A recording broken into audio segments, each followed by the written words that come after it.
Hi ಎಲ್ಲ ವಿದ್ಯಾರ್ಥಿಗಳಿಗೆ simple ಟ್ರಿಕ್ಸ್ಗೆ YouTube ಚಾನಲ್ಗೆ ಸ್ವಾಗತ. ಬನ್ನಿ, ಇಲ್ಲಿ ನವೋದಯ ಪರೀಕ್ಷೆಗೆ ಸಂಬಂಧಪಟ್ಟಂತ ಪ್ರಮುಖ ಮೆಂಟಲ್ ಅಬಿಲಿಟಿ ಪ್ರಶ್ನೆಗಳು ಅಂದ್ರೆ ಮಾನಸಿಕ ಸಾಮರ್ಥ್ಯ ಪ್ರಶ್ನೆಗಳ ಒಳಗಡೆ ನಿಮ್ಗೆ ಇಲ್ಲಿ ಚಿತ್ರದ ರಿಲೇಟೆಡ್ ಪ್ರಶ್ನೆಗಳು ಕೊಟ್ಟಿರ್ತಿರ್ತಾರೆ. ಈ ಚಿತ್ರಗಳು ಯಾವುದ್ರ ಮೇಲೆ ಕೊಡ್ತಾರಪ್ಪ ಅಂದ್ರೆ ಭಿನ್ನತೆಯ ಪ್ರಶ್ನೆಗಳ ಆಧಾರದ ಮೇಲೆ ನಿಮ್ಗೆ ಕ್ವಶನ್ಸ್ ನ ಕೊಟ್ಟಿರ್ತಾನೆ. ಅವನ್ನ ಯಾವ ತರ ನಾವು ಗುರುತಿಸ್ಕೋಬೇಕು ಅಂತೇಳಿ, ಭಿನ್ನತೆಯ ಪ್ರಶ್ನೆಗಳಂದ್ರೇನು, ಇಲ್ಲಿ ಮೂರು ಏನಾಗಿರ್ತಪ್ಪ ಅಂದ್ರೆ ಒಂದಕ್ಕೊಂದು ಸೇಮ್ ಇರ್ತವೆ. ಒಂದ್ ಏನಾಗಿರ್ತದಪ್ಪ ಅಂದ್ರೆ ಡಿಫ್ರೆಂಟ್ ಆಗಿರ್ತದೆ. ಆ ಡಿಫ್ರೆಂಟ್ ಆಗಿರುವಂತಹ ಆಕೃತಿಯನ್ನ ನಾವು ಗುರುತಿಸಬೇಕಾಗಿರ್ತದೆ. ಹಾಗಾದ್ರೆ ಯಾವ ತರ ನಾವು ಇದನ್ನ ಗುರುತಿಸಬೇಕು ಅಂತೇಳಿ ನಾವು ವಿಡಿಯೋನ ಏನಂತ ನೋಡ್ಕೊತ ಬರ್ರಿ. ಫಸ್ಟ್ ಟೈಮ್ ಯಾರು ಚಾನಲ್ ನೋಡ್ತಿರಪ್ಪ ಅಂದ್ರೆ ಚಾನಲ್ ಒಂದು ಸಬ್ಸ್ಕ್ರೈಬ್ ಮಾಡ್ಕೊಡ್ರಿ. ಫಸ್ಟ್ ಪ್ರಶ್ನೆಗೆ ನಮಗೆ ಸರಿಯಾದ ಉತ್ತರ ಏನಪ್ಪಾ ಅಂದ್ರೆ ಇಲ್ಲಿ ನೋಡ್ರಿ, ಎಲ್ಲಾ ಕಡೆ ಏನಿದಪ್ಪ ಅಂದ್ರೆ ಮೂರು ಏನಾಗಿದಪ್ಪ ಅಂದ್ರೆ ನಮ್ಗ ಒಂದು ತ್ರಿಭುಜಗಳು ಅಲ್ಲಿ ಉಂಟಾಗ್ತಿದಾವೆ. ಬಟ್ ಸಿ ಒಳಗಡೆ ನೋಡ್ರಿ ನಮಗೆ ಡಿಫ್ರೆಂಟ್ ಆಗಿರುವುದರಿಂದ ಸಾರಿ ಇದು ನೋಡ್ರಿ ಎಲ್ಲವೂ ಇದರಲ್ಲಿ ಎ ಏನಾಗಿದೆಪ್ಪ ಅಂದ್ರೆ ಭಿನ್ನವಾಗಿದೆ. ಇದರಲ್ಲಿ ಏನ ನಾವು ಏನ್ ಮಾಡಬೇಕಪ್ಪ ಅಂದ್ರೆ ತೆಗೆದೊಗಿಬೇಕಾಗ್ತದೆ. ಕಾರಣ ಇಷ್ಟೇ, ಏನಪ್ಪಾ ಅಂದ್ರೆ ಇದೊಂದು ಎಲ್ಲ ಕಡೆ ಏನಾಗಿದೆಪ್ಪ ಅಂದ್ರೆ ತ್ರಿಭುಜ ಕರೆಕ್ಟ್ ಆಗಿ ಏನಾಗಿದೆಪ್ಪ ಅಂದ್ರೆ ಕಟ್ ಆಗಿದೆ. ಬಟ್ ಇದು ನೋಡ್ರಿ ಇದು ಯಾವುದೇ ತರ ಸರಿ ಅನಿಸ್ತಾ ಇಲ್ಲ. ಹೀಗಾಗಿ ಭಿನ್ನವಾಗಿರೋದು ಯಾವ್ದಪ್ಪ ಅಂದ್ರೆ ಎ. ನೆಕ್ಸ್ಟ್ 16, 25, 35, 36 ಇದ್ರ ಒಳಗಡೆ ಭಿನ್ನವಾಗಿರೋದು ಆಕೃತಿ ಅಥವಾ ಚಿತ್ರ ಯಾವುದು ಅಂತ ಹೇಳಿ ನಾವು ನೋಡ್ಕೊತ ಬಂದಾಗ ಸಿ ರೈಟ್ ಆನ್ಸರ್ನ ಹಾಕ್ಬೇಕಾಗ್ತದೆ. ಯಾಕೆ ಸರ್ ಸಿ ರೈಟ್ ಆನ್ಸರ್ ಹಾಕಿದಾಗ ಅಂದಾಗ ಇವೆಲ್ಲ ಎಂತಪ್ಪ ಅಂದ್ರೆ 4ರ ವರ್ಗ, ಇದು 5ರ ವರ್ಗ, ಇದು 6ರ ವರ್ಗ. ಬಟ್ 35 ಅನ್ನೋದು ಯಾವುದೇ ಒಂದು ವರ್ಗ ಸಂಖ್ಯೆ ಅಲ್ಲ. ಹೀಗಾಗಿ ನಾವು ಇದನ್ನ ತೆಗೆದುಬಿಡಬೇಕಾಗ್ತದೆ. ಇದರಲ್ಲಿ ಎ ಬಿ ಸಿ ಇಲ್ಲಿ ಒಂದು ಚಿತ್ರ ಕೊಟ್ಟಿದ್ದಾನೆ. ಇದರಲ್ಲಿ ಸುಲಭವಾಗಿ ನಾವು ಗುರುತಿಸ್ತೀರಿ ಏನಪ್ಪಾ ಅಂದ್ರೆ ಸುಲಭವಾಗಿ ನೀವು ಆನ್ಸರ್ಸ್ನ ಗುರುತಿಸಬಹುದು. ಯಾವುದು ಸರಿ ಉತ್ತರ ಆಗ್ತದಪ್ಪ ಅಂದ್ರೆ ಆಪ್ಷನ್ಸ್ ಡಿ ಇದಕ್ಕೆ ಏನಾಗ್ತದಪ್ಪ ಅಂದ್ರೆ ಸರಿ ಉತ್ತರ ಆಗ್ತದ. ಇನ್ನು ನೆಕ್ಸ್ಟ್ ಇದಕ್ಕೆ ಸಂಬಂಧಪಟ್ಟಂತದ್ದು ಯಾವುದು ಸರಿ ಉತ್ತರ ಆಗ್ತದ ಅಂತ ಹೇಳಿ ನೋಡ್ಕೊತ ಬಂದಾಗ ನೆಕ್ಸ್ಟ್ ಪ್ರಶ್ನೆ ರೈಟ್ ಆನ್ಸರ್ನ ನೀವು ಚೂಸ್ ಮಾಡಿ ನೋಡ್ರಿ. 25ನೇದಕ್ಕೆ ಯಾವುದು ಸರಿ ಉತ್ತರ ಆಗ್ತದ ಅಂತ ಹೇಳಿ ನೋಡ್ಕೊತ ಬಂದಾಗ ಎಲ್ಲವೂ ನೋಡ್ರಿ ಎಲ್ಲವಕ್ಕೂ ರೇಖೆಗಳಿದಾವೆ ಇಲ್ಲಿ ಮುಂದೆ. ಇದಕ್ಕೂ ರೇಖೆ ಇದೆ, ಇದಕ್ಕೂ ರೇಖೆ ಇದೆ, ಇದಕ್ಕೂ ಬಾಣದ ಗುರ್ತ ಇದೆ. ಬಟ್ ಇದಕ್ಕಿಲ್ಲ. ಹೀಗಾಗಿ ಇದನ್ನ ಬಿ ಅಂತೇಳಿ ನೀವು ಗುರುತಿಸಬೇಕಾಗ್ತದೆ. ಇನ್ನು ನೆಕ್ಸ್ಟ್ ಈ ಪ್ರಶ್ನೆಗೆ ಸರಿಯಾದ ಉತ್ತರ ಯಾವುದು ಅಂತೇಳಿ ನಾವು ನೋಡ್ಕೊತ ಬಂದಾಗ ಪ್ರಶ್ನೆ ಸಂಖ್ಯೆ ನೀವು ಇಲ್ಲಿ ಪ್ರಶ್ನೆ ಸಂಖ್ಯೆ ನಿಮ್ಗೆ ಕಾಣ್ತಾ ಇಲ್ಲ. ಬಟ್ ಚಿತ್ರಗಳನ್ನು ನೋಡಿ ನೀವು ಆನ್ಸರ್ ಮಾಡ್ರಿ. ನೆಕ್ಸ್ಟ್ ವಿಡಿಯೋ ಒಳಗಡೆ ಆ ಪ್ರಶ್ನೆ ಸಂಖ್ಯೆಗಳು ಕಾಣಂಗ ಹಾಕಿರ್ತಿರ್ತೀನಿ.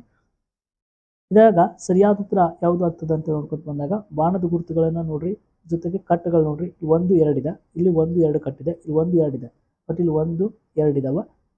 ಜೊತೆಗೆ ಬಾಣದ ಗುರುತುಗಳು ನೋಡ್ರಿ, ಅದರ ಅಪೋಸಿಟ್ ಕಟ್ ಆಗಿರ್ಬೇಕಲ್ಲ, ಅದರ ಅಪೋಸಿಟ್ ಕಟ್ ಆಗಿರ್ಬೇಕು. ಇದು ಅದರ ಅಪೋಸಿಟ್ ಕಟ್ ಆಗಿಲ್ಲ. ಹೀಗಾಗಿ ಡಿ ಏನಾಗ್ತದಪ್ಪ ಅಂದ್ರೆ ಸರಿ ಉತ್ತರ ಆಗ್ತದ. ನೆಕ್ಸ್ಟ್ ಪ್ರಶ್ನೆ ಏನಿದೆ ಅಂತೇಳಿ ನಾವು ನೋಡ್ಕೊತ ಬಂದಾಗ ನೆಕ್ಸ್ಟ್ ಪ್ರಶ್ನೆ ಏನಿದೆ ನೋಡ್ರಿ, ಎಲ್ಲಾದ್ರ ಒಳಗಡೆ ಹೋಲ್ ಏನಪ್ಪ ಅಂದ್ರೆ ಬ್ಲಾಕ್ ಇದೆ, ಬಟ್ ಇಲ್ಲಿ ವೈಟ್ ಇದೆ. ಇದನ್ನ ನಾವು ಗುರುತಿಸಬೇಕಾಗ್ತದ. ನೆಕ್ಸ್ಟ್ ಇದ್ರ ಒಳಗಡೆ ಯಾವ್ದು ಸರಿ ಉತ್ತರ ಆಗ್ತದ ಅಂತೇಳಿ ನೋಡ್ಕೊತ ಬಂದಾಗ ಬ್ಯಾಟ್ ಇದ್ರ ಒಳಗಡೆ BAT ಬ್ಯಾಟ್, ಇದರಲ್ಲಿ PAT ಇದೆ, ಬಟ್ BIT ಬಿಟ್ಟಿತ್ತೆ ಇದೆ. ಎಲ್ಲ ಅಕ್ಷರಗಳು ಇವೆ ನೋಡ್ರಿ ಅಕ್ಷರಗಳು. ಇದ್ರಾಗ BAT ಅಕ್ಷರಗಳಿದಾವೆ. ಇಲ್ಲಿ ಐ ಬಂದಿದೆ. ಹೀಗಾಗಿ ನಮ್ಗೆ ಡಿಫ್ರೆಂಟ್ ಆಗಿರುವುದರಿಂದ ನಾವು ಇದನ್ನ ಡಿ ನ ಗುರುತಿಸಬೇಕಾಗ್ತದೆ. ನೆಕ್ಸ್ಟ್ ಪ್ರಶ್ನೆ ಯಾವ ತರ ಇದೆಯಪ್ಪ ಅಂತ ನೋಡ್ಕೊತ ಬಂದಾಗ ಈ ತರ ಚಿತ್ರ ಇದೆ.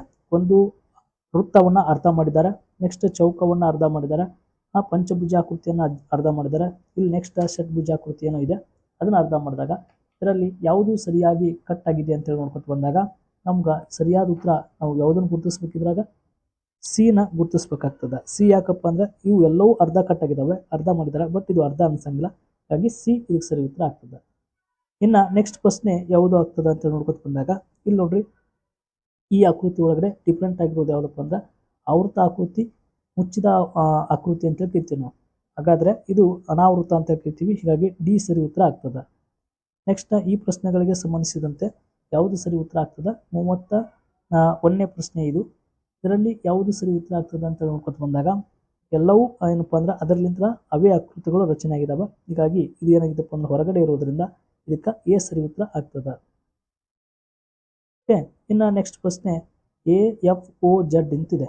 ಇದ್ರ ಒಳಗಡೆ ಯಾವುದನ್ನ ನೀವು ತೆಗೆದೊಗಿಬೇಕು ಅಂತ ನೋಡಿದಾಗ ಎಲ್ಲವೂ ಏನಾಗಿದೆಪ್ಪ ಅಂದ್ರೆ ರೇಖಾಖಂಡಗಳಿಂದ ಇವು ರಚನೆ ಆಗಿದ್ದಾವೆ. ಓ ಅನ್ನೋದು ಇದು ಯಾವುದೇ ತರಹದ ಒಂದು ರೇಖಾಖಂಡಗಳಿಂದ ಆಗಿಲ್ಲ. ಹಾಗಾಗಿ ಸಿ ನ ನಾವು ಗುರುತಿಸಬೇಕಾಗ್ತದೆ.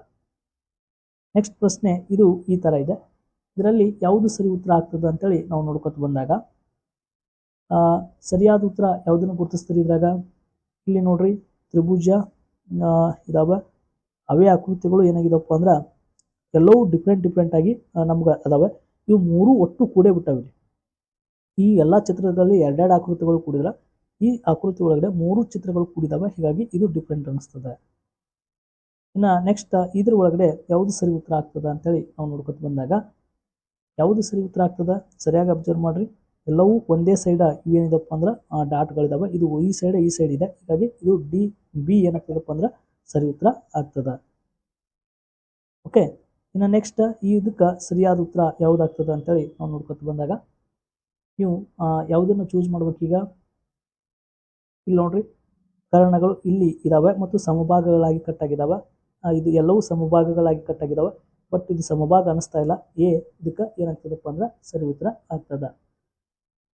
ಇನ್ನು ನೆಕ್ಸ್ಟ್ ಪ್ರಶ್ನೆ ಏನಿದೆ ಅಂತೇಳಿ ನಾವು ನೋಡ್ಕೊತ ಬಂದಾಗ ಇದಕ್ಕೆ ಸರಿ ಉತ್ತರ ಯಾವುದಾಗ್ತದ ಅಂತೇಳಿ ನಾವು ಗುರುತಿಸಿದಾಗ ಯಾವುದು ಸರಿ ಉತ್ತರ ಆಗ್ತದ ನಾವು ಸರಿಯಾಗಿ ಅಬ್ಸರ್ವ್ ಮಾಡ್ರಿ. ಎಲ್ಲವೂ ಸೆಂಟ್ರ್ ಇದಾವೆ. ಬಟ್ ಇದೇನಿದೆಪ್ಪ ಅಂದ್ರೆ ನಮಗೆ ಡಿಫ್ರೆಂಟ್ ಅನಿಸ್ತಾ ಇದೆ. ಹೀಗಾಗಿ ಇದಕ್ಕೆ ಏನ ಗುರುತಿಸ್ಬೇಕಾಗ್ತದ. ಇನ್ನು ನೆಕ್ಸ್ಟ್ ಪ್ರಶ್ನೆಗೆ ಏನಿದೆ ಯಾವುದನ್ನು ಗುರುತಿಸ್ಬೇಕು ಅಂತ ನೋಡ್ಕೊತ ಬಂದಾಗ ಬಿ ಎಲ್ಲ ಕಡೆ ಬಿ ಅಂತ ಇದಾವೆ. ಹಾಗಾದ್ರೆ ಇದಕ್ಕೆ ಎಲ್ಲವೂ ನೋಡ್ರಿ ಕೆಳಗಡೆ ಈ ಬಿ ಅಕ್ಷರಕ್ಕೆ ಏನಿದೆಪ್ಪ ಅಂದ್ರೆ ನಮ್ಗೆ ಒಂದೊಂದು ಗೆರಿಗಳು ಕೊಟ್ಟಿದ್ದಾನೆ. ಬಟ್ ಇದಕ್ಕೆ ಇಲ್ಲಿ ನೋಡ್ರಿ ಎರಡು ಕಡೆನೂ ಗೆರೆ ಕೊಟ್ಟುಬಿಟ್ಟಿದ್ದಾನೆ. ಈ ಕಡೆನೂ ಕೊಟ್ಟಿದ್ದಾನೆ, ಈ ಕಡೆನೂ ಕೊಟ್ಟಿದ್ದಾನೆ. ಹೀಗಾಗಿ ಡಿನ ಗುರುತಿಸ್ಬೇಕಾಗ್ತದ. ಇನ್ನು ನೆಕ್ಸ್ಟ್ ಇದಕ್ಕೆ ವೃತ್ತಕ್ಕೆ ಯಾವುದು ಸರಿ ಉತ್ತರ ಆಗ್ತದ ನೀವು ಗುರುತಿಸ್ಬೇಕಾಗ್ತದೆ. ಇದಕ್ಕೆ ಸಂಬಂಧಪಟ್ಟಂಥದ್ದು ಸರಿ ಉತ್ತರ ಯಾವುದು ಅಂತೇಳಿ ನೋಡ್ಕೊತ ಬಂದಾಗ ಇಲ್ಲಿ ನೋಡ್ರಿ ಎಲ್ಲವೂ ಏನಾಗಿದಪ್ಪ ಸಮಭಾಗಗಳಾಗಿ ಕಟ್ಟಾಗಿದ್ದಾವೆ. ಬಟ್ ಇದು ಸಮಭಾಗವಾಗಿ ಕಟ್ಟಾಗಿಲ್ಲ. ನೆಕ್ಸ್ಟ್ ಇದಕ್ಕೆ ಸರಿ ಉತ್ತರ ಯಾವುದಾಗ್ತದೆ ಅಂತೇಳಿ ನಾವು ನೋಡ್ಕೊತ ಬಂದಾಗ 39 ಕ್ವಶನ್ಸ್ ಇದು. ಇದಕ್ಕೆ ಸಂಬಂಧಪಟ್ಟಂಥದ್ದು ಸರಿ ಉತ್ತರ ಯಾವುದು ಅಂತ ನೋಡ್ಕೊತ ಬಂದಾಗ ತ್ರಿಭುಜ ವೃತ್ತ ಚೌಕ ಇದೆ. ಅವೇ ಏನಾಗಿದಪ್ಪ ಅಂದ್ರೆ ಇಲ್ಲಿ ಎಲ್ಲವೂ ಆಕೃತಿಗಳು ಬೇರೆ ಬೇರೆ ಆಗಿದ್ದಾವೆ.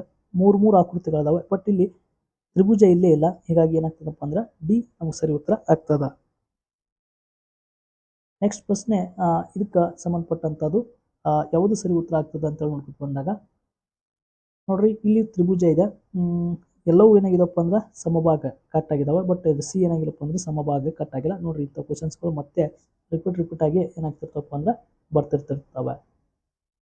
ಇನ್ನು ಇದ್ರ ಒಳಗಡೆ ಸಂಬಂಧಪಟ್ಟಂಥದ್ದು ಯಾವುದು ಸರಿ ಉತ್ತರ ಆಗ್ತದೆ ಅಂತ ನೋಡಿದಾಗ ಎರಡು ತ್ರಿಭುಜಗಳಿದಾವೆ, ಎರಡು ಚೌಕಗಳಿದಾವೆ. ಇಲ್ಲಿ ಎರಡು ಪಂಚಭುಜಾಕೃತಿಗಳಿದಾವೆ. ಇದು ಒಂದು ಚೌಕ, ಒಂದು ಪಂಚಭುಜಾಕೃತಿ ಇದೆ. ಇದನ್ನ ತೆಗೆದೊಗಿಬೇಕಾಗ್ತದೆ. ಇನ್ನು ಕೊನೆಯ ಪ್ರಶ್ನೆ ಇದರಲ್ಲಿ ಯಾವುದು ಸರಿ ಉತ್ತರ ಆಗ್ತದೆ ಅಂತೇಳಿ ನಾವು ನೋಡ್ಕೊತ ಬಂದಾಗ ಎಲ್ಲವೂ ಏನಿದಪ್ಪ ಅಂದ್ರೆ ಡಾಟ್ಗಳು ಅವು ಮುಂದಿದಾವೆ. ಬಟ್ ಇದಕ್ಕೆ ಕೆಳಗಡೆ ಇದೆ. ಹೀಗಾಗಿ ಇದಕ್ಕೆ ಏನಾಗ್ತದಪ್ಪ ಅಂದ್ರೆ ಸರಿ ಉತ್ತರ ಆಗ್ತದೆ ಎ. ಓಕೆ, ಈ ತರ ಪ್ರಶ್ನೆಗಳು ಇವು ಒಂದೇದು ಭಾಗ 1 ಅಂತ ಕರಿತಿರ್ ಗೊತ್ತೈತಿ ನೀವು. ಆ ಭಾಗ 1 ಒಳಗಡೆ ಭಿನ್ನತೆ ಪ್ರಶ್ನೆಗಳಂತ ಕೇಳ್ತಾನೆ. ಅದ್ರ ಮೇಲೆ ಕೇಳುವಂತ ಪ್ರಮುಖ ಪ್ರಶ್ನೆಗಳು ಒಟ್ಟ ಎಷ್ಟು ಕೇಳ್ತಾನಪ್ಪ ಅಂದ್ರೆ 4 ಪ್ರಶ್ನೆ ಕೇಳ್ತಾನೆ. ಈ ತರನೇ 4 ಪ್ರಶ್ನೆಗಳನ್ನು ಕೇಳ್ತಿರ್ತಾನೆ. ಅವು 4ಕ್ಕೂ ಆನ್ಸರ್ ಮಾಡ್ಬೇಕಪ್ಪ ಅಂದ್ರೆ 3 ಒಂಥರ ಇರ್ತವೆ, ಒಂದನ್ನ ಡಿಫ್ರೆಂಟ್ ಆಗಿರ್ತದೆ. ಇದ್ರಾಗ ಗುರುತಿಸ್ಬೇಕು. ಈಗಾಗಲೇ ಈ ತರ ಸಾಕಷ್ಟು ವಿಡಿಯೋಗಳನ್ನ ಮಾಡಿದ್ದೀನಿ, ನೋಡ್ಕೊಳ್ಳಿ. ಇನ್ನೂ ಚಿತ್ರಗಳು ಸಿಗ್ತವೆ. ನೀವು ಅತಿ ಹೆಚ್ಚು ನೋಡ್ಬೇಕಾಗಿದೆ ಏನಪ್ಪ ಅಂದ್ರೆ ಮ್ಯಾಥ್ಸ್. ಅಲ್ಲಿ ಭಾಗ 1, 2, 3 ಅಂತ ವಿಡಿಯೋ ಮೇಲೆ ನಂಬರ್ ಮೇಲೆ ಹಾಕಿದ್ದೀನಿ. ಆಲ್ರೆಡಿ 20 ವಿಡಿಯೋಗಳ ಮೇಲೆ ಮಾಡಿದ್ದೀನಿ. ಅವನ್ನ ನಿಮ್ಗೆ ಸರಿಯಲ್ ಆಗಿ ಸಿಗಬೇಕು ಅಂದ್ರೆ ಚಾನಲ್ಗೊಂದು ಸಬ್ಸ್ಕ್ರೈಬ್ ಮಾಡ್ಕೊಡ್ರಿ. ಎಲ್ಲ ವಿಡಿಯೋಗಳು ಏನಾಗ್ತವಪ್ಪ ಅಂದ್ರೆ ಸಿಗ್ತಾವೆ. ಧನ್ಯವಾದಗಳು.